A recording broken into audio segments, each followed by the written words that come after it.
Yeah, pleasant good morning, everyone. So, welcome back to our class. So, today in our class, we are going to mainly discuss about intermediate second year physics concepts. Okay, so especially in this class, today we are going to mainly focus on intermediate second year physics concepts. So, generally, till now, we have discussed about the 10th class, especially some important social studies and biology. Today especially we are going to mainly focus on intermediate second year physics concepts. So ఎప్పుడు కూడా మనకి second year అవ్వచ్చు లేదా first year అవ్వచ్చు. So what ever the intermediate stage maybe. So inter mathematics are physics ఏదైనా సరే, chemistry or ఏదైనా ఒక సబ్జెక్ట్ మనం ఇంటర్మీడియట్కి వచ్చేటప్పటికి ఒక డిఫరెంట్ వేలో నేర్చుకోవాలండి. సో 10th వరకు మనం ఒక విధంగా నేర్చుకుంటాం. ఇంటర్మీడియట్కి వచ్చేటప్పటికి కొంచెం లెర్నింగ్ మెథడ్ అనేది మార్చాలి. అది ఇక్కడ ఇంటర్మీడియట్కి వచ్చేటప్పటికి మనం ఎలా మారుస్తాం అంటే మనం ఎప్పుడు కూడా స్టెప్ బై స్టెప్ లెర్నింగ్ చేసుకుంటూ వెళ్ళలేము. సో ఫస్ట్ మనం 1 మార్క్ క్వశ్చన్స్ నుంచి 2 మార్క్స్ క్వశ్చన్, 2 మార్క్స్ క్వశ్చన్ నుంచి 4 మార్క్స్ క్వశ్చన్, 4 మార్క్స్ క్వశ్చన్ తర్వాత డయాగ్రామ్స్, డయాగ్రామ్స్ తర్వాత డెరివేషన్స్ తర్వాత ప్రాబ్లమ్స్ తర్వాత 8 మార్క్స్ క్వశ్చన్స్. సో ఇది మనకి ఇంటర్మీడియట్లో లెర్నింగ్ మెథడ్ అండి. సో ఫస్ట్ ఎప్పుడు కూడా మనం fundamentals and 1 mark and 2 marks and 4 marks questions నుంచి మనం స్టార్ట్ చేసుకుంటూ వెళ్ళాలండి. So after that one problems తర్వాత ఫార్ములాస్ తర్వాత డయాగ్రామ్స్ తర్వాత 8 మార్క్స్ క్వశ్చన్స్. సో మనం నేర్చుకునే విధానం అనేది ఇంటర్మీడియట్లో ఈ విధంగా ఉండాలండి. So without wasting time, today I'm going to enter in to the physics concept అండి. ఓకే, ఫిజిక్స్లో మనకి one of the important and IP అవ్వచ్చు లేదా ఎంసెట్ అవ్వచ్చు for any competitive examination. So today we're going to mainly discuss about moving charges and magnetism. Okay, the topic is moving charges and magnetism. So first of all, you have to understand what is the meaning of moving charge and magnetism and what is the relationship between moving charge and magnetism. అసలు ఈ రెండింటికి మధ్య relation ఏంటి? So from the fundamentals onwards you are going to start up now. Okay, so without wasting time, first of all I'm taking the moving charge. అసలు moving charge అంటే ఏంటి? So జనరల్గా మనం చెప్పుకుంటూ వెళ్తే మనకి ఛార్జ్ని మనం ఫిజిక్స్లో జనరల్గా క్యూ అనే లెటర్తో మనం డినోట్ చేస్తాం. What it are not. So జనరల్గా we are determining the letter Q to identify the charge. అయితే ఇక్కడ ఏంటంటే మనకి మూవింగ్ ఛార్జ్ అని చెప్తున్నాను. అంటే moving charge is nothing but ఇక్కడ ఛార్జ్ మూవ్ అవుతుంది అంటే విత్ రెస్పెక్ట్ టు టైం అని అర్థం అండి. అంటే with respect to time the charge is going to B displaced. So ఇక్కడ ఈ ఛార్జ్ మూవ్ అవుతుంది అంటే it is nothing but flow of current. What it are not. So ఇక్కడ ఛార్జ్ అంటే nothing but is a flow of current అని చెప్పుకోవచ్చు. So charge move అవుతుంది అంటే it mean that in the place of Q you can denote electron. So electron is nothing but movement of charge. So if the charge is going to be moved, it is called as the electric current. So indirectly in this unit we are going to discuss the relationship between current and magnetism. What it or not. So ikkada moving charge is nothing but the letter q. So ikkada q ante malli what is the meaning of that charge means electron. So if electron అన్నది move అవడం జరిగితే we're calling it as current. So indirectly we're going to discuss the relationship between current and magnetism. I mean that electric field and magnetic field. So that is the meaning of the heading, moving charge and magnetism. Got it? So without wasting our time, we are going to enter into the first session. So అయితే ఈ unit లో first important concept ఏంటి అంటే, so very important concept that is about the Oersted experiment. And very important 4 marks question అవ్వచ్చు లేదా 2 marks కి అడగచ్చు. Okay, the first topic is about we are going to discuss about Oersted experiment. OERSTED. okay, Oersted experiment. okay, so very important. So without wasting time, okay, we shall start the session. So first of all, you have to know what is the meaning of Oersted experiment. So here Oersted is the name of the scientist name. And so అతను ఏం చెప్పాడు, so what is the main significance behind the Oersted experiment. అసలు Oersted experiment మనకి ఏం తెలియజేస్తుంది, so what is the importance of that one we have to know further. Okay, so ఇక్కడే ఇతను ఏం చెప్పాడంటే ఫస్ట్ కాన్సెప్ట్లో Oersted experiment is nothing but whenever, జాగ్రత్తగా వినండి, so whenever a coil or conductor. So మనకి types of devices ఉంటాయండి, conductors, insulators, semi conductors అని చెప్పి మనకి ఇంటర్మీడియట్ ఫిజిక్స్లో వస్తాయి. The same way when ever a coil అంటే మనకి ఇలా అయినా ఉండొచ్చు లేదా ఒక కండక్టర్ అంటే ఒక డివైజ్ అయినా అవ్వచ్చు. Listen carefully, fundamentals I'm going to cover. So whenever a coil or whenever a conductor is carrying current అంటే ఈ కాయిల్లో కానీ లేదా ఈ కండక్టర్లో కానీ కరెంట్ అనేది క్యారీ చేస్తే, సో మనం జనరల్గా కరెంట్ని మనం ఐతో డినోట్ చేస్తాం. సో ఫిజిక్స్ పాయింట్ ఆఫ్ వ్యూలో కరెంట్ మనం ఐతో డినోట్ చేస్తాం. I is nothing but current. V is nothing but voltage. So please don't forget, these are the fundamentals. Okay, I ante manaki current and V ante voltage. So whenever current is flowing through any coil or conductor, అంటే ఎప్పుడైతే మనకి కాయిల్లో కానీ కండక్టర్లో కానీ current flow అవుతుందో, అంటే I mean ఇక్కడ turns ప్రతి టర్న్లో మనకు కరెంట్ వెళ్తుంది, అవునా కదా. సో ఎక్కడైతే కరెంట్ అనేది ఫ్లో అవుతుందో, ఓకే, అది ఏ పాయింట్ అయినా అవ్వచ్చు, either it may be a coil or it may be a conductor, so whatever it may be. Okay, so ఎక్కడైతే అది కరెంట్ అనేది ఫ్లో అవుతుందో, ఆ ఫ్లో అవుతున్న అరౌండ్ పార్ట్, అంటే for example I'm taking this point, ఈ point వద్ద current flow అవుతుంది అంటే దానికి చుట్టూరా ఒక మ్యాగ్నెటిక్ ఫీల్డ్ అనేది క్రియేట్ చేసుకుంటుంది.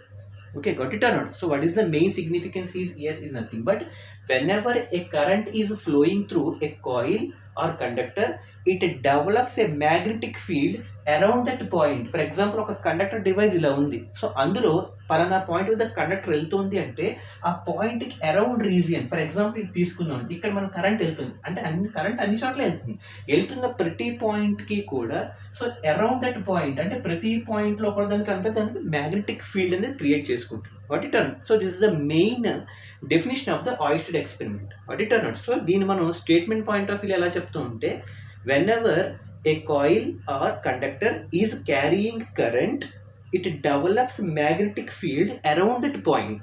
So that is the main statement of the Oersted experiment. So దీన్ని బట్టి మనకి ఏమర్థమైందండి, ఏ పాయింట్ వద్ద అయితే కరెంట్ ఫ్లో అవుతుందో ఆ పాయింట్కి అరౌండ్గా మనకి ఏం క్రియేట్ అవుతుందని చెప్పుకున్నామండి, magnetic field. What is that one? Magnetic field will be developed at a point where the current is going to be flown. So we can say that, అంటే ఈ ఆయిస్టెడ్ ఎక్స్పెరిమెంట్ నుంచి మనకి ఏం తెలుస్తుంది అంటే 2 ఫ్యాక్ట్స్ మనకు తెలుస్తున్నాయి. ఫస్ట్ ఫ్యాక్ట్ ఇక్కడ ఏంటంటే, it gives the relationship between current and magnetism. కరెక్టా కదా. సో ఫస్ట్ మనకి ఇక్కడ ఏం తెలుస్తుంది అంటే, ఆయిస్టెడ్ ఎక్స్పెరిమెంట్ ప్రకారం కరెంట్ ఫ్లో అవుతున్నప్పుడు ఈ కరెంట్కి చుట్టూరా మనకి ఏం క్రియేట్ అవుతుందని చెప్పుకున్నాం, మ్యాగ్నెటిక్ ఫీల్డ్ క్రియేట్ అవుతుంది. So you can say that Oersted experiment it is giving a relationship between electricity and magnetism. First point మనకు అర్థమైంది కదండి, electricity is nothing but current. ఈ కరెంట్కి మ్యాగ్నెటిక్ ఫీల్డ్కి మధ్య ఒక రిలేషన్షిప్ అనేది ఇస్తుంది, అవునా కదా. That is the first point. And second point ఇక్కడ ఏంటంటే, ఇక్కడ మనం ఏం చెప్పుకున్నాం, మ్యాగ్నెటిక్ ఫీల్డ్ అనేది క్రియేట్ అవుతుందని చెప్పుకున్నాం. ఈ మ్యాగ్నెటిక్ ఫీల్డ్ దేని వల్ల క్రియేట్ అవుతుంది, ఏది ఫ్లో అవడం వల్ల క్రియేట్ అవుతుంది, కరెంట్ అనేది ఫ్లో అవడం వల్ల క్రియేట్ అవుతుంది. So second fact, you can say that the origination of magnetism is due to the movement of the charge. చెప్పచ్చు లేదండి, అంటే ఇక్కడ మ్యాగ్నెటిక్ ఫీల్డ్ అనేది దేని వల్ల ఆరిజిన్ అయింది, దేని వల్ల పుట్టుకొచ్చింది, ఏది ఫ్లో అవడం వల్ల పుట్టుకొచ్చింది, కరెంట్ ఫ్లో అవడం వల్ల పుట్టుకొచ్చింది. కాబట్టి you can say that the second point is the origination of magnetic field is mainly due to the moment of the charge. Got it or not? So this is the second fact. So this is the main importance of the Oersted experiment. So very very simple. So please don't get confusion here.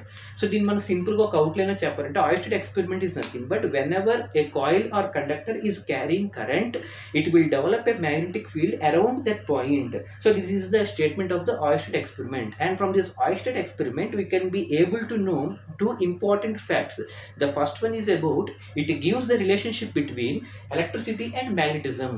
Got it or not? So first ఫ్యాక్ట్లో మనం ఏం చెప్పుకున్నాం అంటే, ఎలక్ట్రిసిటీకి మ్యాగ్నెటిజంకి మధ్య relation ఏర్పరుస్తుంది. And second point is nothing but the origination of magnetism is due to the moment of the charge or the flow of current is the responsible factor to the development of the magnetism. So these 2 are the important facts that are going to be learned from the Oersted experiment. Got it or not? So statement అర్థం అవ్వాలి మనకి, ఆ 2 facts కూడా అర్థం అవ్వాలి. So this is the first introduction of the Oersted experiment. Got it or not? So next second concept, I hope this is clear to everyone. Okay, got it or not? So second topic I am entering into that one. So second topic is nothing but ammeter and voltmeter. Okay, listen, fundamentals are very very important. Second topic is about ammeter and voltmeter. Okay, listen carefully. ఈ పేరు మీరు వినే ఉంటారండి, ammeter and voltmeter. So ఇవి దేనికి వాడతాం, so పేర్లోనే ఉన్నాయండి. Okay, so ammeter and voltmeter, so these 2 are the electrical devices. Okay, so ఈ రెండు కూడా మనకి ఎలక్ట్రికల్ ప్రకారంగా ల్యాబ్ యాక్టివిటీస్లో కానీ ఎక్స్పెరిమెంట్స్లో కానీ మనం ఎలక్ట్రిసిటీకి సంబంధించినటువంటి ల్యాబ్స్లో మనకి ఎక్స్పెరిమెంట్స్లో వాడుతూ ఉంటారండి. So what is the main use of ammeter and voltmeter అంటే, ammeter is mainly used to measure the current value. Current అంటే ఒక ఏరియాలో లేదా ఒక సర్క్యూట్లో ఎంతైతే కరెంటు ఫ్లో అవుతుందో ఆ కరెంట్ని మెజర్ చేయడానికి మనకి యామ్మీటర్ యూజ్ చేస్తాం. Okay, very very important, please don't forget. Okay, ammeter is the device which is used to measure the value of the current, and where the voltmeter is mainly used to measure the potential difference or nothing but voltage. Okay, so potential difference అంటే potential difference పేర్లోనే ఉందండి, అంటే 2 పాయింట్ల మధ్య amount of work done, ఆ amount of work డన్నే మనం potential difference అంటాం. అంటే ఫర్ ఎగ్జాంపుల్, సో ఒక ఛార్జ్ని ఈ పాయింట్ నుంచి ఈ పాయింట్కి తీసుకెళ్ళడానికి ఎంతైతే అమౌంట్ ఆఫ్ వర్క్ డన్ అవుతుందో సో దాన్ని మనం పొటెన్షియల్ డిఫరెన్స్ అంటాం. అంటే the amount of work done అంటే ఇక్కడి నుంచి ఇక్కడికి మూవ్ అవ్వడానికి, అంటే ఒక యూనిట్ ఛార్జ్ అన్నది, unit charge is nothing but ఒక క్యూ, అవునా కదా. ఈ క్యూ అనే ఒక ఛార్జ్ ఈ పాయింట్ నుంచి ఈ పాయింట్కి మూవ్ అవ్వడానికి ఎంతైతే అమౌంట్ ఆఫ్ వర్క్ డన్ అవుతుందో ఆ అమౌంట్ ఆఫ్ వర్క్ డన్ మనం పొటెన్షియల్ డిఫరెన్స్ అంటున్నాం, voltage. So that potential difference can be measured by A device called voltmeter. What it or not? So ammeter is used to measure the value of current. Current is always denoted by using the letter I, and whereas the voltmeter is a device used to measure the value of potential difference in terms of volts. What it or not? ఇది first point. So second పాయింట్కి వచ్చేటప్పటికి ammeter మన సర్క్యూట్లో ఎలా connect చేయాలి, voltmeter మన circuit ఎలా connect చేయాలి, వెరీ వెరీ ఇంపార్టెంట్ అండి. ఓకే, సో ఎప్పుడూ కూడా యామ్మీటర్ని మనం సిరీస్లో కనెక్ట్ చేయాలండి. What it are not? So మనకి ఎక్కడైతే మనకి ఆబ్జెక్ట్ ఉంటుందో ఈ ఆబ్జెక్ట్కి ఎప్పుడూ కూడా యామ్మీటర్ అనేది మనం సిరీస్లోనే కనెక్ట్ చేయాలి, ప్యారలల్లో కనెక్ట్ చేయకూడదు. What it or not? So whenever if an object is placed, so to that object always the ammeter should be connected in series only but not parallel. But ఇక్కడికి వచ్చేటప్పటికి ఎక్కడైతే ఆబ్జెక్ట్లో మనం measure చేద్దాం అనుకుంటున్నాం ఆబ్జెక్ట్కి ప్యారలల్గా voltmeter పెడతాం. What it or not? So this is the second difference. Always ammeter is connected in series format only, but whereas always the voltmeter is connected in parallel to the object. Got it or not? That is second difference. First difference ఏం చెప్పుకున్నాం, it is used to measure the value of current and it is used to measure the value of potential difference. So potential difference is nothing but amount of work done in moving a charge from one point to other point. ఆ ఒక point నుంచి ఇంకో పాయింట్కి ఎంతైతే amount of work done జరుగుతుందో in bringing a unit charge, that amount of work is said to be potential difference. That potential difference can be measured by using voltmeter, which is indicated with the letter V, and always voltmeter is connected in parallel. Okay, ఎప్పుడు కూడా వోల్ట్మీటర్ని ఎలా connect చేయాలి, ప్యారలల్లో connect చేయాలి, అంటే ఒక ఆబ్జెక్ట్కి ప్యారలల్లో వోల్ట్మీటర్ని పెట్టాలి. But యామ్మీటర్కి వచ్చేటప్పటికి ఎప్పుడు కూడా ఆబ్జెక్ట్కి సిరీస్లో పెట్టాలండి. ఎందుకు అంటే సిరీస్లో ఎప్పుడైతే ఆబ్జెక్ట్స్ కనెక్ట్ చేసామో ఉన్న ఆబ్జెక్ట్స్ అన్నీ కూడా సేమ్ కరెంట్ని తీసుకుంటాయండి. ఒకటి మనకి సిరీస్ కనెక్షన్, ప్యారలల్ కనెక్షన్ చెప్పి మనకి 10th క్లాస్లో వస్తూ ఉంటాయండి, అవునా కదా. సో ఎప్పుడైతే మనం ఆబ్జెక్ట్ని సిరీస్లో కనెక్ట్ చేసామో సిరీస్లో ఎప్పుడూ కూడా కరెంట్ సేమ్ అండి, అందుకని మనం యామ్మీటర్ని ఎప్పుడు కూడా సిరీస్లోనే పెడతాం. బట్ ఇక్కడికి వచ్చేటప్పటికి మనకి కరెంట్ సేమ్గా ఉండదు. What it are not? ఇక్కడ వోల్టేజ్ సేమ్గా ఉంటుంది కాబట్టి always the voltmeter is connected in the parallel format, but various ammeter is connected in the series format, and it is used to measure the value of current, it is used to measure the value of potential difference. What it are not? So this is the main second topic. Okay, differences between ammeter and voltmeter. Got it or not? So this is the second topic, and the first topic already you have discussed about the Oersted experiment. Okay, got it or not? So this is the second concept, very very important. మనకి examination point of view అడుగుతుంటాడు, what is the main difference between ammeter and voltmeter అడుగుతుంటాడు, లేదా యామ్మీటర్ని ఎప్పుడు ఎలా connect చేయాలని అడుగుతాడు, లేదా వోల్ట్మీటర్ని ఎప్పుడు ఎలా కనెక్ట్ చేయాలని అడుగుతుంటాడు. సో వోల్ట్మీటర్ అయితే ఎప్పుడు ప్యారల్లో పెడతాం, యామ్మీటర్ అయితే ఎప్పుడు సిరీస్లో పెడతాం. So this is the second topic. Got it or not? So now I am entering into the third concept, very very very important. So ఇక్కడ నుంచి మీకు కొంచెం డెప్త్కి వెళ్తుండే. సో థర్డ్ కాన్సెప్ట్ వచ్చేటప్పటికి మీకు ఎంసీజీ అని చెప్పి ఒక డివైస్ వస్తుందండి. Okay, MCG. Okay, MCG is nothing but moving coil galvanometer. Okay, so third concept వచ్చేటప్పటికి we have to know about the a special device called MCG. MCG అంటే moving, M అంటే ఏంటండి మూవింగ్, సి అంటే coil, G అంటే galvanometer. Okay, moving coil galvanometer is the full form of MCG. అయితే ఇది దేనికి ఉపయోగిస్తారు? సో యామ్మీటర్ అయితే తెలిసింది, వోల్ట్మీటర్ అయితే తెలిసింది, then what about the galvanometer? అసలు గాల్వనోమీటర్ దేనికి అంటే, so it is the oldest version of ammeter. అంటే యామ్మీటర్ మనకి అంత ఫ్రీక్వెంట్గా క్యాలిబ్రేటెడ్గా డెవలప్ అవ్వక ముందు పూర్వం అంటే ఫస్ట్ ఎర్లియర్ డేస్లో స్మాల్ కరెంట్స్ని మెజర్ చేయడానికి మనం గాలోనోమీటర్ వాడేవాళ్ళం. బట్ ఇప్పుడు దాన్ని గాలోనోమీటర్ని క్యాలిబ్రేట్ చేసి దాన్ని మనం ఫ్రీక్వెంట్గా అప్డేట్ చేసి కరెక్ట్గా ఇప్పుడైతే మనం యామీటర్ కింద వాడుతున్నాం. What it so main difference ఏంటంటే ఇది క్యాలిబ్రేటెడ్ పాయింట్ ఆఫ్ వ్యూలో యూజ్ చేస్తాం, ఇదేమో అన్కాలిబ్రేటెడ్. అంటే ఎర్లియర్ డేస్లో అంటే ఫస్ట్ జనరేషన్ ఆఫ్ యామీటర్ అంటే జనరల్గా మెయిన్ కరెంట్స్ కానీ పెద్ద కరెంట్స్ కానీ మెజర్ చేయొచ్చు. బట్ ఇక్కడ గాలోనోమీటర్ ఏంటంటే అన్కాలిబ్రేటెడ్ ఫామ్లో ఎర్లియర్ జనరేషన్స్లో స్మాల్ కరెంట్స్ని మెజర్ చేయడానికి గాలోనోమీటర్ వాడేవాళ్ళం. What it so the main difference between ammeter and galvanometer is ammeter is mainly used to measure the current and in entire the circuit. Either it may be a high current or either it may be a low current or it either may be a medium level current also. But coming to the galvanometer, it is the uncalibrated value of ammeter and ammeter ki mundu version. But this galvanometer measures only small currents. అప్పట్లో ఎలా measure చేసాం దీన్ని, చిన్న small currents deviations మాత్రం measure చేసాం. Okay, so this is the main slight difference between ammeter and galvanometer. Okay, this is the calibrated form, this is the uncalibrated form. It can measure different types of currents, but it is mainly used to measure a deflection of small currents. అంటే చిన్న currents లో మార్పు వచ్చినప్పుడు moving coil galvanometer వాడేవారు. పేర్లోనే ఉంది moving coil అంటే చిన్న currents లో చిన్న వేరియేషన్ వచ్చినా కూడా, అంటే కరెంట్స్ లో చిన్న వేరియేషన్ కాబట్టి స్మాల్ కరెంట్స్ అని చెప్తున్నాం. ఎప్పుడైతే కరెంట్స్ లో చిన్న వేరియేషన్స్ వస్తాయో ఆ కాయిల్ లో ఉన్నటువంటి ఒక డిఫ్లెక్షన్ నీడిల్ అనేది డిఫ్లెక్ట్ అవుతూ ఉంటుంది. అందుకే దాన్ని మనం మూవింగ్ కాయిల్ అంటున్నాం. ఇది ఎప్పుడు మూవ్ అవుతుంది, if there is any small changes in the current. అంటే ఆ ఫ్లో అవుతున్న సర్క్యూట్లో చిన్న కరెంట్స్లో ఉన్నటువంటి చేంజెస్ కనుక వస్తే ఆ కాయిల్ అనేది డిఫ్లెక్ట్ అవుతుంది. కాబట్టి moving coil, that moving is nothing but deflection there. Got it or not? So moving coil galvanometer is mainly used to measure the smaller amount of currents, which is nothing but the uncalibrated device form of the ammeter, which is mainly used to measure the smaller values of the current. Got it or not? So this is the main slight difference. అయితే ఇక్కడికి వచ్చేటప్పటికి మనకి ప్రతి డివైస్కి resistance అనేది ఒకటి ఉంటుందండి. Resistance ఇది మీరు ఆల్రెడీ వినే ఉంటాము. రెసిస్టెన్స్ అంటే మీకు 10th క్లాస్ ఫిజిక్స్లో కూడా వస్తుంది. రెసిస్టెన్స్ ఈజ్ నథింగ్ బట్ నిరోధము అంటాం. అంటే ఎక్కడైనా సరే ఒక కరెంట్ ఫ్లో అవుతున్నప్పుడు current is nothing but moving of charge is nothing but movement of electron. అంటే ఒక ఎలక్ట్రాన్ మూవ్ అవుతున్నప్పుడు దాన్ని అపోజ్ చేయడమే మనం రెసిస్టెన్స్ అంటాం. ఏమంటాం దాన్ని? Resistance is nothing but the property of objection to the flow of electron. అంటే ఒక సర్క్యూట్లో ఒక ఎలక్ట్రాన్ ఫ్లో అవ్వకుండా దానికి అబ్జెక్ట్ చేస్తే that property of objection to the flow of electron is called resistance. Okay, అయితే ఇలా ప్రతి డివైస్కి, అంటే ఇప్పుడు మనం చెప్పుకున్నట్టుగానే యామీటర్ అవ్వచ్చు, వోల్ట్మీటర్ అవ్వచ్చు, మూవింగ్ కాయిల్ galvanometer అవ్వచ్చు, ప్రతి దానికి some resistance will be there. ఆ రెసిస్టెన్స్ లేకుండా మనకు ఉండదండి. అయితే ఇక్కడ ఏంటంటే ఈ మూవింగ్ కాయిల్ galvanometer వల్ల అడ్వాంటేజెస్ ఏంటంటే there are mainly 2 advantages because of moving coil galvanometer. The first one is moving coil galvanometer అన్నది we can convert into ammeter or the same way moving coil galvanometer also can be converted into voltmeter. ఈ moving coil galvanometer వల్ల మనకి 2 advantages ఉన్నాయి. The first one is we can convert this moving coil galvanometer either into ammeter format or either into voltmeter format. Got it or not? అయితే ఇప్పుడు ఎలా convert చేయాలని మనం చూస్తాం. ఇది 4 మార్క్స్ క్వశ్చన్. ఎగ్జామ్లో ఖచ్చితంగా ఇంటర్మీడియట్ ఐపీఈ ఎగ్జామినేషన్లో అడుగుతాడండి.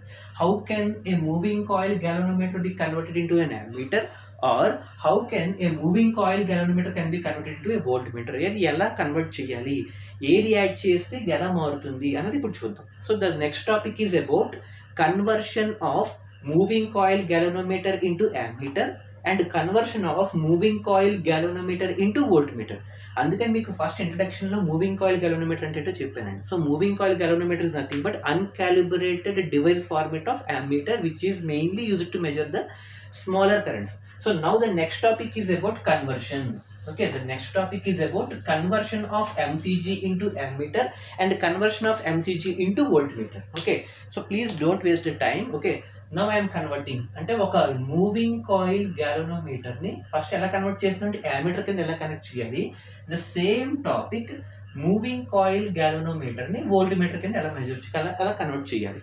So now we have to do some experimental value, అంటే ఎలా చేయాలి అన్నది ఇప్పుడు చూద్దాం. ఓకే, సో ఇప్పుడు ఫస్ట్ స్టేజ్ ఏంటండి, so moving coil galvanometer is going to be converted into ammeter. ammeter కింద మారుతుంది అంటే we are measuring the current value, అవునా కదా. సో ammeter కింద మారుతుంది అంటే we are indirectly measuring the current value. So current ఎప్పుడు కూడా యాంపియర్ లో మెజర్ చేస్తాం. So what is the unit of current అంటే ampere. Okay, and the second format lo moving coil galvanometer is converted into voltmeter. So voltmeter is nothing but you are measuring the potential difference. I mean that voltage means volt. Got it or not? So ikkada voltmeter kinda marustunnam kabatti we are measuring the volts. So voltmeter is mainly used to measure the potential difference. Now ippudu circuit prakaranga ela convert cheyali. Got it or not? So ippudu first LHS and RHS చూసుకోండి. So moving coil galvanometer is going to be converted into ammeter. ఎలా convert అవుతుంది అంటే, so ఇందాక మనం చెప్పుకున్నట్టుగా మనకి galvanometer ఒక device ఒకటి ఉంటుందండి. Listen carefully. So galvanometer is nothing but moving coil galvanometer. Every galvanometer కి లేదా ఎవ్రీ డివైస్ కింద అట్లా ఏముంటుందని చెప్పుకున్నాను, రెసిస్టెన్స్ అనేది ఒకటి ఉంటుంది, అవునా కదా. So resistance is nothing but the property of objection to the flow of electron is nothing but resistance. అలా ప్రతి డివైస్ కి ఉంటుంది. either it may be voltmeter, ammeter or MCG. So in the same వే ఈ galvanometer కి కూడా ఒక resistance ఉంటుంది. So resistance symbol ఇదే కదండి. మనం జనరల్ గా మనం ఫిజిక్స్ లో ఎలా వాడతాం, resistance is nothing but symbol ఇదే కదా, అవునా కదా. The same way so galvanometer కి సమ్ రెసిస్టెన్స్ ఉంటుంది. That resistance is defined as RG. Okay, so resistance of galvanometer. Okay, listen the circuit. So ఇప్పుడు ఇది galvanometer. సో ఈ galvanometer ని ఎలా కన్వర్ట్ చేస్తున్నాం, యామ్మీటర్ కింద కన్వర్ట్ చేస్తున్నాం. యామ్మీటర్ కింద కన్వర్ట్ అవ్వాలి అంటే ఈ galvanometer కి ప్యారలల్ గా ఒక రెసిస్టెన్స్ అనేది యాడ్ చేయాలి. వాట్ ఇట్ అన్నాడు. సో ఈ ఎంటైర్ స్ట్రక్చర్ ఉంచోండి, ఈ galvanometer యొక్క డివైస్ కి ప్యారలల్ గా ఒక లో రెసిస్టెన్స్ మాత్రం యాడ్ చేయాలి. వాట్ ఇట్ అన్నాడు. సో దీన్ని మనం లో రెసిస్టెన్స్ అన్నాడు. హై రెసిస్టెన్స్ పెట్టకూడదు. ఎందుకంటే లో రెసిస్టెన్స్ అని ఎందుకు తీసుకుంటున్నాం అంటే, ఇక్కడ హెడ్డింగ్ లో చూడండి యామ్మీటర్. యామ్మీటర్ దేని మెజర్ చేస్తుంది, కరెంట్ మెజర్ చేస్తుంది. కరెంట్ మెజర్ చేస్తుంది అంటే ఇది స్మాలర్ కరెంట్స్ అని చెప్పుకున్నాం. ఈ స్మాలర్ కరెంట్స్ ఇప్పుడు ఎలా మారుస్తున్నాం, లార్జర్ కరెంట్స్ కింద మారుస్తున్నాం. లార్జర్ కరెంట్స్ కింద మారుస్తున్నాము అంటే కరెంట్కి ఎటువంటి డిస్టర్బెన్స్ ఉండకూడదు. ఎటువంటి డిస్టర్బెన్స్ ఉండకూడదు అంటే రెసిస్టెన్స్ తక్కువగా ఉండాలి. Got it or not? So now we are placing in parallel which is nothing but a low resistance. So దీన్నే మనం షంట్ రెసిస్టెన్స్ అని కూడా అంటామండి. షంట్ రెసిస్టెన్స్, షంట్ అంటే ప్యారలల్ లో పెడుతున్నాను అర్థం. Okay, shunt SHUNT. షంట్ అంటే it is a device which is connected in parallel to the main circuit. Main circuit అంటే ఇక్కడ galvanometer రెసిస్టెన్స్ RG. సో దీనికి ఒక లో రెసిస్టెన్స్ కనెక్ట్ చేస్తున్నాం. ఏ ఫార్మాట్ లో, ప్యారలల్ ఫార్మాట్ లో కనెక్ట్ చేస్తున్నాం. Okay, that resistance is called shunt resistance. ఇది ఎలా ఉండాలి అంటే always it should be in a low resistance. లో ఎందుకు ఉండాలంటే ఇక్కడ కరెంట్ కాబట్టి, కరెంట్ ఈజీగా ఫ్లో అవ్వాలంటే రెసిస్టెన్స్ తక్కువ ఉండాలి. రెసిస్టెన్స్ తక్కువగా ఉంది అంటే అబ్జెక్షన్ ఏమి ఉండదు. అబ్జెక్షన్ లేకపోతే ఈజీగా ఫ్లో అవుతుంది. కాబట్టి in order to convert that moving coil galvanometer into ammeter, we have to place a low resistance called shunt resistance in parallel to the galvanometer. అంతే కదండి, ఇప్పుడు దీని ప్రకారం జరిగింది. అయితే దీన్ని మనం కన్వర్షన్ టెక్నిక్ అంటాం. ఏమంటాం దీన్ని, entire this is the conversion technique of moving coil galvanometer into ammeter. అయితే దీని యొక్క వాల్యూ ఎలా ఉండాలి, షంట్ రెసిస్టెన్స్ అని చెప్తున్నాం. సో ఈ షంట్ రెసిస్టెన్స్ యొక్క వాల్యూ ఎలా ఉండాలంటే, resistance of the shunt is nothing but లో అని చెప్పుకున్నాం, అవునా కదా. దీని వాల్యూ ఎలా ఉండాలి అంటే ఇక్కడ ఏముందంటే రెసిస్టెన్స్ ఆఫ్ galvanometer. ఇది ఎలా కనెక్ట్ చేస్తాం, ప్యారలల్ అంటే బై, ఓకే, n-1. దీని వాల్యూ ఎలా ఉండాలండి, RG/n-1 కి ఈక్వల్గా ఉండాలి. అంటే మనం ఏదైతే షంట్ రెసిస్టెన్స్, లో రెసిస్టెన్స్ కనెక్ట్ చేస్తున్నాము ప్యారలల్లో, దాని యొక్క వాల్యూ వచ్చి RG అంటే resistance of galvanometer divided by దీనికి ఒక వాల్యూ ఒకటి ఉంటుంది, అవునా కదా. ఈ వాల్యూ డివైడెడ్ బై n-1. మరి ఇక్కడ n అంటే ఏంటి అంటే, n ఈజ్ నథింగ్ బట్ ఇక్కడ ఫైనల్గా కన్వర్ట్ అయ్యేది ఏంటండి, యామ్మీటర్. యామ్మీటర్కి ఒక మ్యాక్సిమం రేంజ్ ఒకటి ఉంటుంది, అవునా కదా. So n is the range of ammeter. Okay, n is the range of ammeter. So ఫైనల్గా మనం యామ్మీటర్లోకి వచ్చాం, అవునా కదా. So this is the conversion process of MCG into ammeter. What it or not? So first one, we have to observe that if we want to convert a moving coil galvanometer into an ammeter, we have to place a low resistance called shunt resistance in parallel to the galvanometer. Okay, in such a way that the value of the shunt resistance RS is equal to the resistance of the galvanometer RG by n-1, where n is the value of ammeter, because it is the device which is used to measure the current. In order to measure the current, the resistance value should be low. So that low resistance is called shunt resistance. Got it or not? So shunt is nothing but parallel. Got it or not? So this is the first conversion. Got it or not? So now I am entering into conversion of moving coil galvanometer into voltmeter. This is the second conversion. మరి ఇక్కడ ఎలా convert చేస్తాం, same ఇదే process ఇక్కడ సిరీస్లోకి వెళ్తున్నాను, అంతకంటే ఏం లేదు. ఓకే, అందుకే నేను రెండు పక్కన చెప్తాను. ఆడిట్ అన్నాడు. So the second one is this: if you want to convert this moving coil galvanometer into volt meter, we have to add a resistance in series with the galvanometer. Audit ఇక్కడ ప్యారల్లో పెట్టాం, అక్కడ సిరీస్లో పెడుతున్నాం. ఇక్కడ లో resistance అన్నాం, అక్కడ ఖచ్చితంగా హై రెసిస్టెన్స్ ఉంటుంది. Got it? ఎందుకంటే అక్కడ వోల్టేజ్ కరెంట్ కాదు కాబట్టి. Got it are not? So now the conversion process is again the galvanometer. ఈ galvanometer some again resistance will be there. దాన్ని మనం ఏమంటున్నాం అంటే ఆర్జీ అంటున్నాం. ద సేమ్ లైక్ ఇక్కడ కూడా ఫాలో అవుతున్నాం. కాకపోతే ఇక్కడ ప్యారల్లో పెట్టాం దేనికి, యామీటర్కి. కానీ ఇక్కడ వోల్ట్ మీటర్కి వచ్చేటప్పటికి ఇదే రెసిస్టెన్స్ అక్కడ ఎలా పెట్టాలండి, సిరీస్లో పెట్టాలి. Got it are not? So సిరీస్లో పెట్టాలి. అండ్ దట్ టు ఇక్కడ లో రెసిస్టెన్స్ అంటున్నాం, ఇక్కడ మనం హై రెసిస్టెన్స్ పెట్టాలి. Got it are not? So this is the high resistance value. Got it are not? So ఇది main conversion technique. So this is the way in which we have to convert a moving coil galvanometer into voltmeter in such a way that we have to place a high resistance in series with the galvanometer. Got it or not? మరి దీని యొక్క value ఎలా ఉండాలి అంటే, ఇక్కడ high resistance అని చెప్తున్నాం కదండి, ఆర్ హై, ఇక్కడేమో ఆర్ లో అంటే షంట్ రెసిస్టెన్స్, ఇక్కడ series resistance. So high resistance is nothing but series resistance. ఈ ఆర్ హై సిరీస్ రెసిస్టెన్స్ ఎలా ఉండాలి అంటే, అగైన్ ఇది ఏంటండి, రెసిస్టెన్స్ ఆఫ్ గాలోనోమీటర్, ఇక్కడ సిరీస్ కాబట్టి బైక్ వెళ్తుంది, పక్కనే వెళ్తుంది, into n-1. Got it are not? So this the second formula. Okay, ఇక్కడ కూడా చూసుకుంటే అగైన్ ఎన్. ఇందాక ఎన్ అంటే ఏం చెప్పుకున్నామండి, ఇక్కడ దేని కింద మారింది, యామీటర్ యొక్క మ్యాక్సిమం వాల్యూ. అలా ఇక్కడ ఎన్ అంటే వోల్ట్ మీటర్ యొక్క maximum range.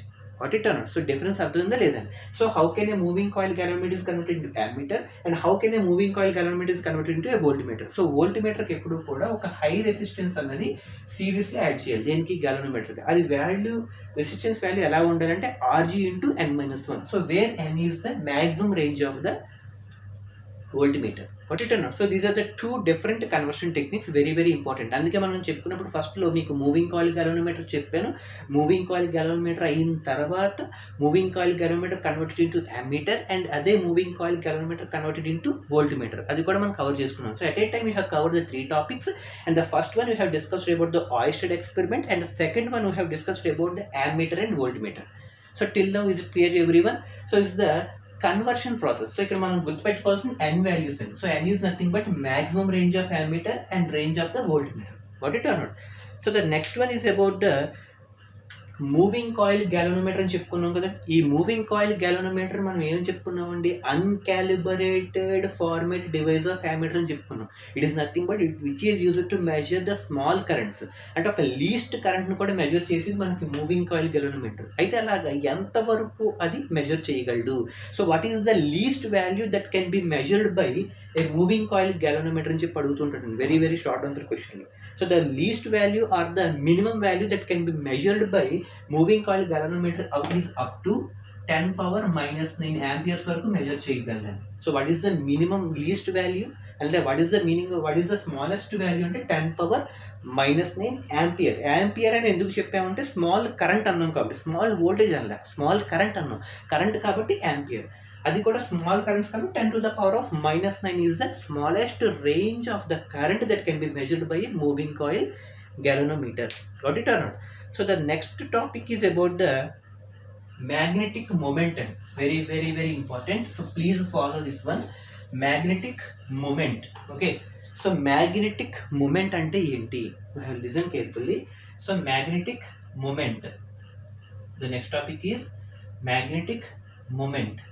So magnetic moment is nothing but it is the product. అంటే ఏదైనా ఒక డివైస్కి ఆ డివైస్లో ఫ్లో అవుతున్నటువంటి total current into total area. What it are not? So maximum magnetic momentum is defined as it is the product of, okay, it is the product of current, okay, current into that flowing area. ఏ device అంటే rectangle అయితే rectangle షేప్లో ఉన్నటువంటి device యొక్క area, square అయితే square యొక్క device area, okay, circle అయితే circle device యొక్క ఏరియా. సో అలాగా the product of the current into area. Okay, so ఈ రెండింటి యొక్క వాల్యూని మనం మ్యాగ్నెటిక్ మూమెంటం అంటాం. So magnetic moment is nothing but it is the product of current and area of a particular device. అయితే ఇక్కడ current అంటే మనం దేనిలో మెజర్ చేస్తున్నాం అండి, యాంపియర్స్, అవునా కదా? సో సింపుల్గా మనం ఏం చెప్తున్నాం, యాంపియర్ అని చెప్తున్నాం. సో ఏరియా ఎప్పుడు కూడా స్క్వేర్ మీటర్స్లో ఉంటుందండి జనరల్గా, అవునా కదా. సో ఇక్కడ మనం చూసుకుంటే amperes into metre square. What అన్నారు. So AM square is the value of magnetic moment. Very very important. Okay, so ఇక్కడ చూసుకుంటే కరెంట్ ఇంటూ ఏరియా అని చెప్పుకున్నాం. Current is nothing but amperes, area is nothing but square metres. So amperes A and metre square, AM square is the meaning of the magnetic moment. What it అన్నాడు. So దీని మీద మనకు ఒక problem వస్తుందండి. So numerical problem 2 marks question అడిగే chance ఉంది. So listen once or note it down. So ఇక్కడ మనకి ఒక జనరల్ క్వశ్చన్ ఒకటి వస్తుంది. Listen carefully or note down it. Okay, so the question is ఇక్కడ ఎలా అడుగుతున్నాడంటే a circular coil, listen carefully, ఒక సర్క్యులర్ కాయిల్ ఉందంటుంది. సర్క్యులర్ కాయిల్ అంటే అక్కడ మనకి షేప్ ఇచ్చేసాడు, అంటే area is nothing but circle అని అర్థమవుతుంది ఇప్పుడు, అవునా కదా. So a circular coil of radius r, ఖచ్చితంగా సర్కిల్ అంటే రేడియస్ ఉంటుందండి, అవునా కదా. A circular coil of radius are having n turns అని చెప్తున్నాడండి. ఓకే, సో అయితే ఇక్కడ చూసుకోండి, అంటే ఒక సర్క్యులర్ కాయిల్ ఒకటి ఉందంటాను. ఓకే, ఇలా చూసుకుంటూ వెళ్తే రఫ్గా నేను డ్రా చేస్తున్నాను చూడండి.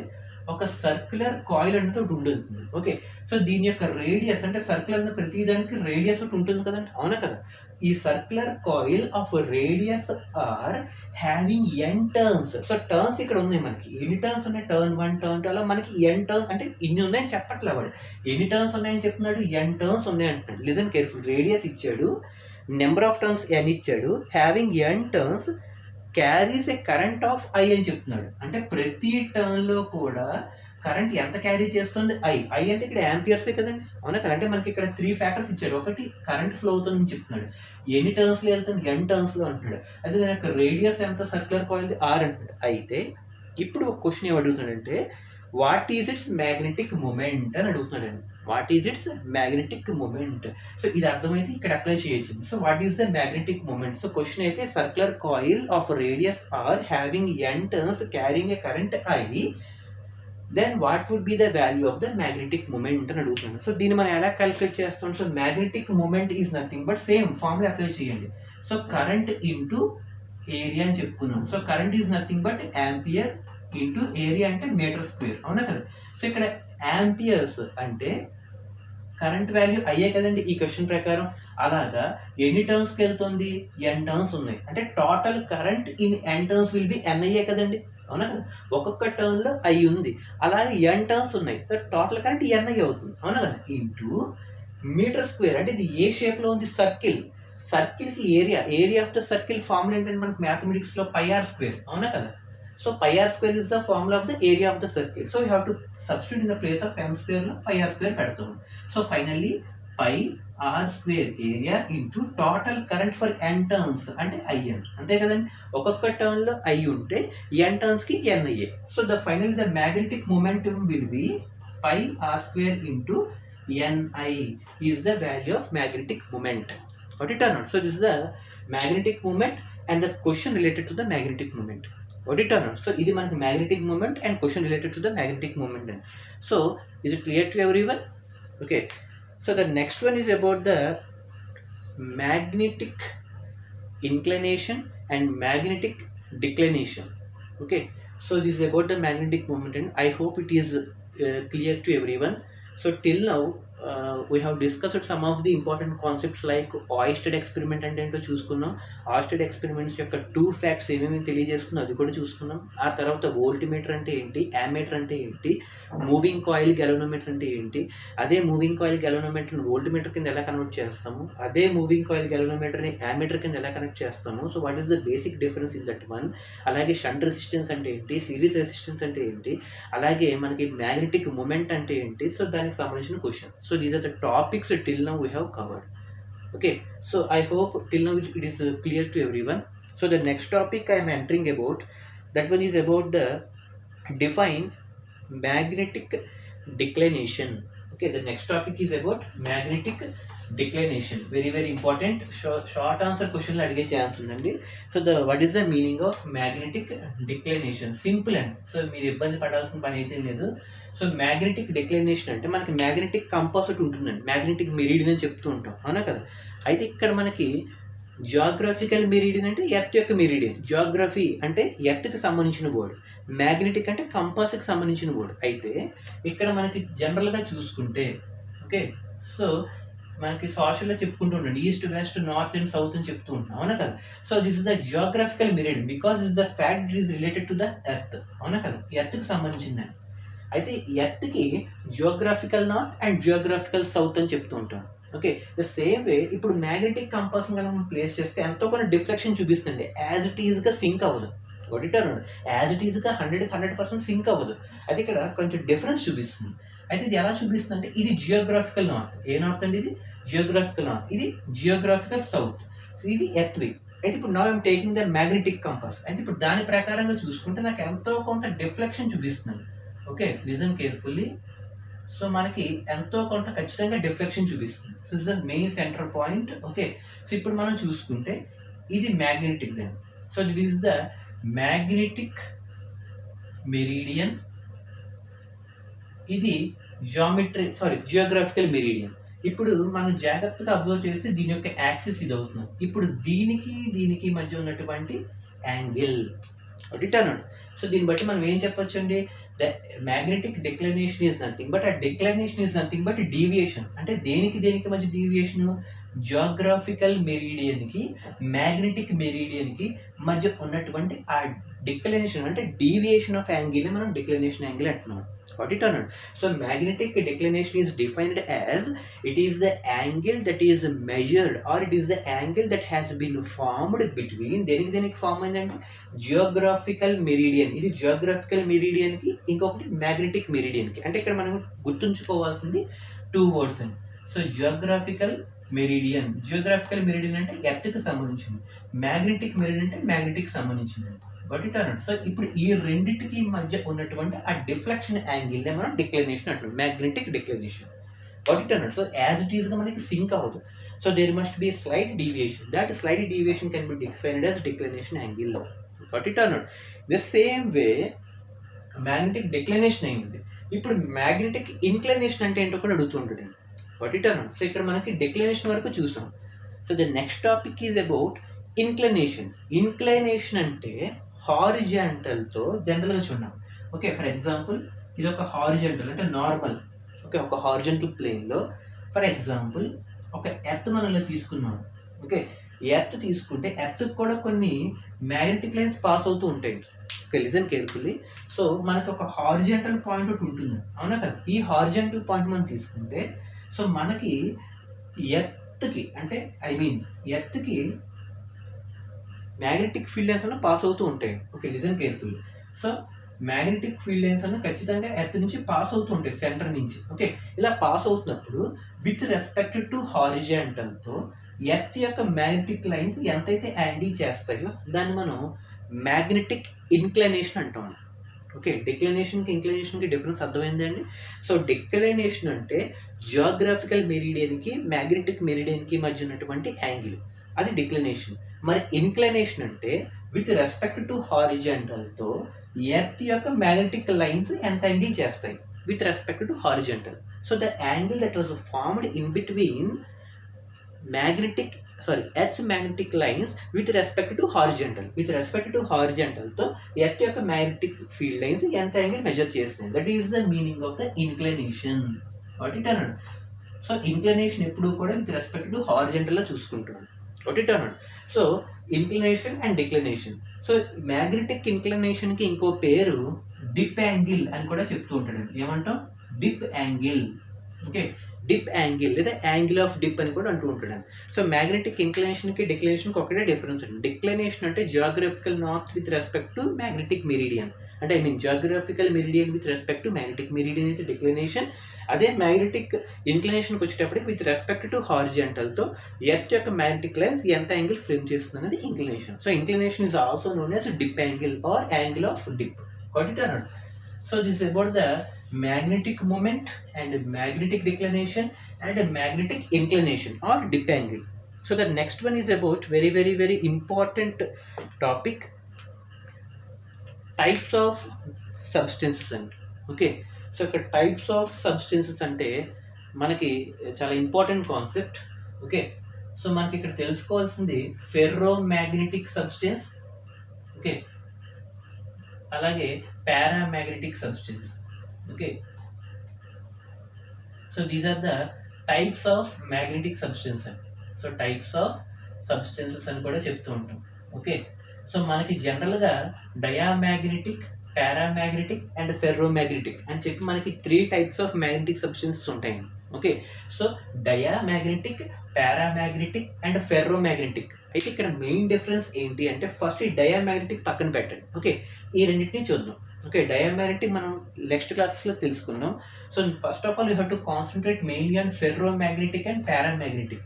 సో ఫెర్రోమ్యాగ్నెటిక్ సబ్స్టెన్స్ అంటే ఏంటి, పారామ్యాగ్నెటిక్ సబ్స్టెన్స్ అంటే ఏంటి అంటే ferromagnetic substances are nothing but the substances which are strongly attracted by the magnet.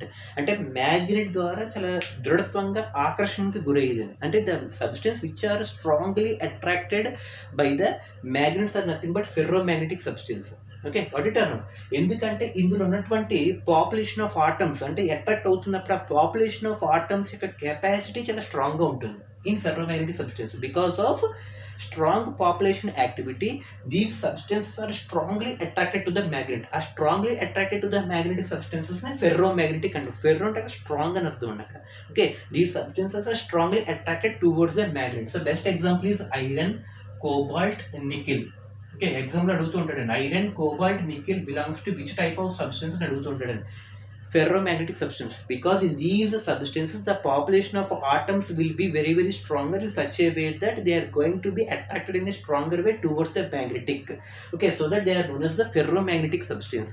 In the same way paramagnetic substance వచ్చేటప్పటికి these are weakly attracted, అంటే అంత తొందరగా అది అట్రాక్ట్ అవ్వదండి. ఓకే, గాట్ ఇట్ అను. అవి మళ్ళీ తీసుకొచ్చి ఎక్స్టర్నల్గా బయట నుంచి మ్యాగ్నెటిక్ ఫీల్డ్ పెట్టి దాన్ని మ్యాగ్నెటిజంలో కన్వర్ట్ చేస్తే తప్ప అది అంత స్ట్రాంగ్గా అట్రాక్ట్ అవ్వదు. But it are so though the substance which are not strongly attracted by the magnets is known as nothing but paramagnetic substance. What it are. So these substances are not strongly attracted, but these substances are strongly attracted, and in these substances the population of the atoms are very strong in nature. But coming to paramagnetic substance, the population of the atoms will be weak in nature. ఆ వీక్గా ఉండడం వల్ల తొందరగా attract అవ్వవు. So ఇవి attract అవ్వాలంటే ఖచ్చితంగా వీటిని మ్యాగ్నెటిజంలోకి అంటే ఎక్స్టర్నల్గా ఒక మ్యాగ్నెటిక్ ఫీల్డ్ని అప్లై చేసి కన్వర్ట్ చేయాలి.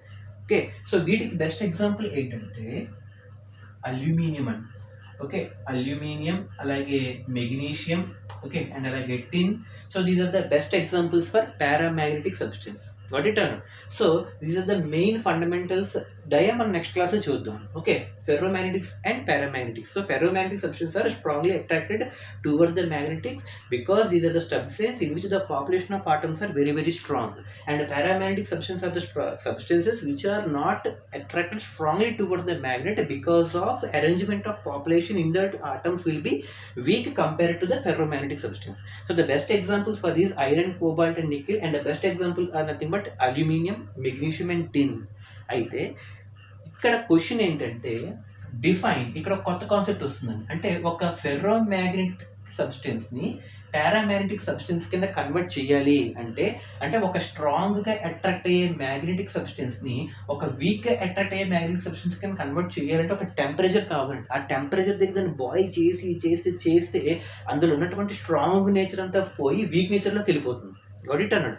ఆ టెంపరేచర్ని మనం క్యూరీ టెంపరేచర్ అంటామండి. ఏమంటాం? Curie temperature. Very very very important. Okay, define Curie temperature అడుగుతూ ఉంటాడండి. So Curie temperature is nothing but the temperature at which the temperature at which a ferromagnetic substance like these are going to be converted into paramagnetic substance. Got it or not?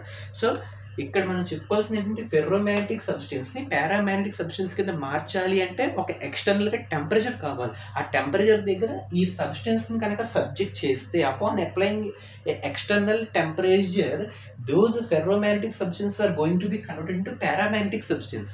Okay, దాని temperature is called Curie temperature.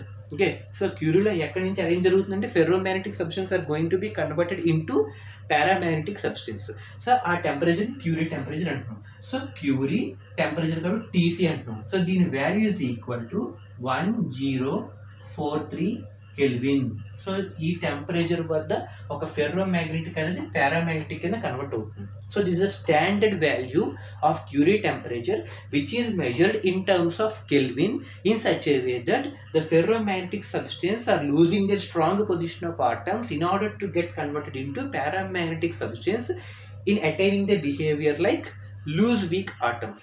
Okay, that temperature is called Curie temperature, and the value of that Curie temperature would be 1043 Kelvin. Got it or not? So this is about the Curie temperature, ferromagnetic substance and paramagnetic substance. Okay, got it or not? So the next concept is about general question అండి ఇక్కడ. So ఇక్కడ general క్వశ్చన్కి వచ్చేటప్పటికి ఎలా అడుగుతారంటే the last topic for this fundamentals of this unit.